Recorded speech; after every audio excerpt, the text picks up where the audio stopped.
Hai Smart Traders and Investor, kembali lagi bersama saya Kadek Mertayasa di channel Iuk Nabung Saham.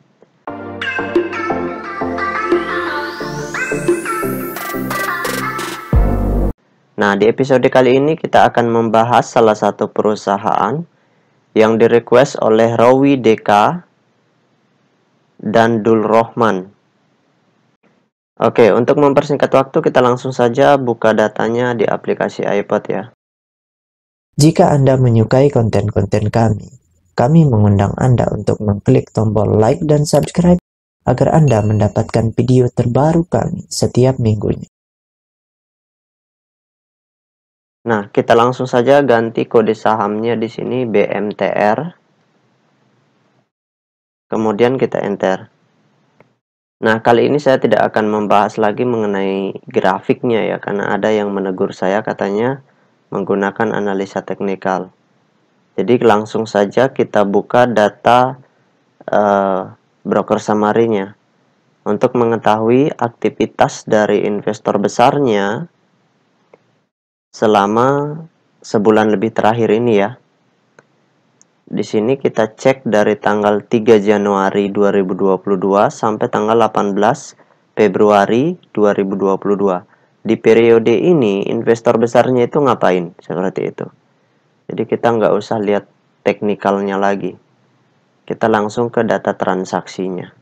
Oke, kita langsung saja buka data transaksinya. Kita klik kolom Broksum ya.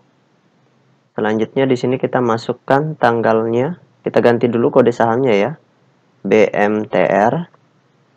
Kemudian kita ganti tanggalnya dari tanggal 3/01/2022 sampai tanggal 18 Februari 2022. Oke, kita show. Nah, berdasarkan data transaksi atau data broker summary dari perusahaan PT Global Mediacom Tbk, kalau kita hitung total lot yang dibeli dengan total lot yang dijual secara keseluruhan dengan menggunakan tools tambahan yaitu Detektor, maka dapat ditarik kesimpulan bahwasannya selama sebulan lebih terakhir ini, tepatnya dari tanggal 3 Januari 2022 sampai tanggal 18 Februari 2022, di periode ini investor besarnya melakukan aksi do nothing, atau mereka kecenderungannya tidak melakukan aksi distribusi ataupun aksi akumulasi seperti itu. Jadi di sini yang transaksi adalah semi retail dan investor retail. Jadi investor besarnya di sini tidak melakukan pembelian atau penjualan seperti itu di periode ini selama sebulan lebih terakhir ini. Oke, kita tutup dulu data broker summary-nya. Kemudian selanjutnya, bagi teman-teman investor, jika ada yang ingin ditanyakan atau ada yang ingin di-request, silahkan komen di kolom komentar. Nanti saya akan buatkan videonya secara khusus. Nah, berikutnya kita bahas data peta kepemilikannya. Nah, berdasarkan hasil riset yang saya lakukan dengan mengumpulkan data-data dari SRO Bursa Efek Indonesia dan data-data dari sekuritas, maka dapat ditarik kesimpulan bahwasannya perusahaan PT Global Mediacom Tbk ini 99,9% sahamnya telah dicetak dalam bentuk scriptless atau dalam bentuk digital. Nah, dari 99,9% saham yang beredar, kepemilikan investor besarnya sebagai pengendali di perusahaan ini itu memiliki porsi kepemilikan sebesar 40,8%. Mereka sudah melepas sebagian besar kepemilikan mereka ke publik. Seperti itu, menjual ke investor semi retail maupun investor retail. Artinya kepentingan mereka sudah sangat berkurang di sini. Seperti itu. Akan tetapi saya percaya karena ini perusahaan konglomerasi milik grup Haritano Subidyo, maka kepentingan mereka cukup besar di sini. Kenapa seperti itu? Karena rata-rata salah satu konglomerasi yang suka atau senang bisnis di pasar modal itu adalah grup Haritano ini, seperti itu.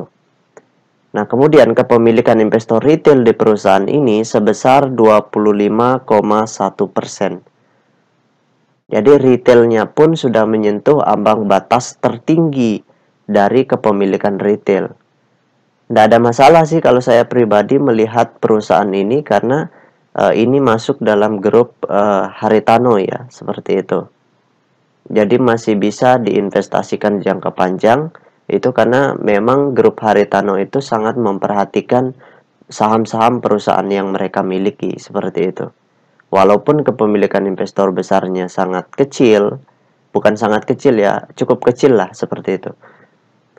Nah, tetapi mereka tetap memperhatikan perusahaan-perusahaan yang berada di grup mereka, seperti itu, yang mereka miliki.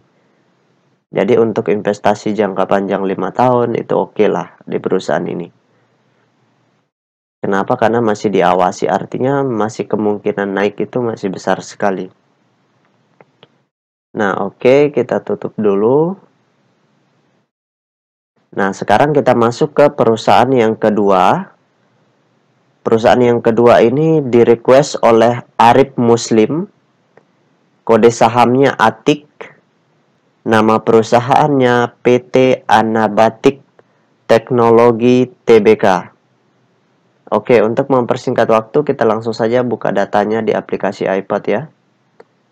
Oke, di sini kita ganti dulu kode sahamnya ATIK. Kemudian kita enter. Nah, kita langsung saja lihat data transaksinya. Saya tidak akan jelaskan teknikalnya lagi. Supportnya di mana, resistennya di mana. Tapi kalau melihat secara grafik seperti ini kalau dilihat seperti ini, artinya kepemilikan investor besarnya kentara sekali kalau mereka yang menguasai supply. Kalau dari sini ya, seperti itu. Tapi nanti kita cek. Nah, langsung saja kita lihat apa yang dilakukan oleh investor besarnya di perusahaan PT Anabatik Teknologi ini dari tanggal 2 Agustus 2021 sampai tanggal 18 Februari 2022, seperti itu. Jadi di periode yang panjang ini, yang sideways panjang ini, investor besarnya ngapain sih sebenarnya, seperti itu.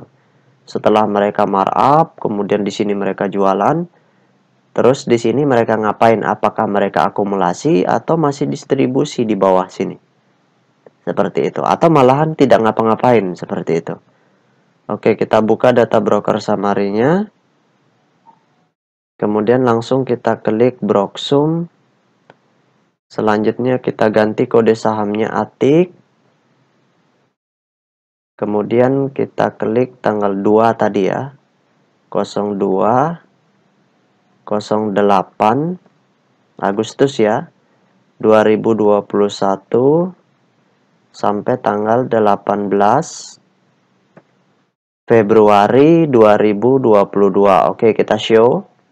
Nah, berdasarkan data transaksi atau data broker summary dari perusahaan PT Anabatik Teknologi Tbk ini, kalau kita hitung total lot yang dibeli dengan total lot yang dijual secara keseluruhan dengan menggunakan tools tambahan yaitu Detektor, maka dapat ditarik kesimpulan bahwasanya selama beberapa bulan terakhir ini, tepatnya dari tanggal 2 Agustus 2021 sampai tanggal 18 Februari 2022, investor besarnya melakukan aksi normal distribusi.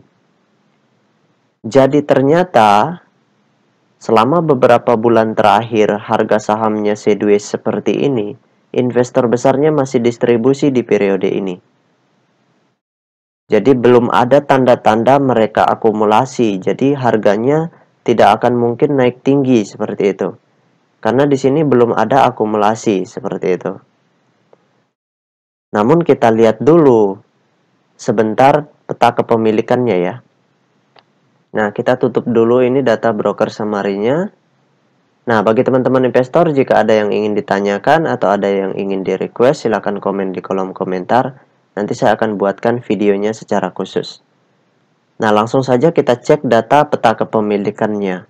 Nah, berdasarkan hasil riset yang saya lakukan dengan mengumpulkan data-data dari SRO Bursa Efek Indonesia dan data-data dari sekuritas, maka dapat ditarik kesimpulan bahwasannya perusahaan PT Anabatik Teknologi ini 93,2% sahamnya telah dicetak dalam bentuk scriptless.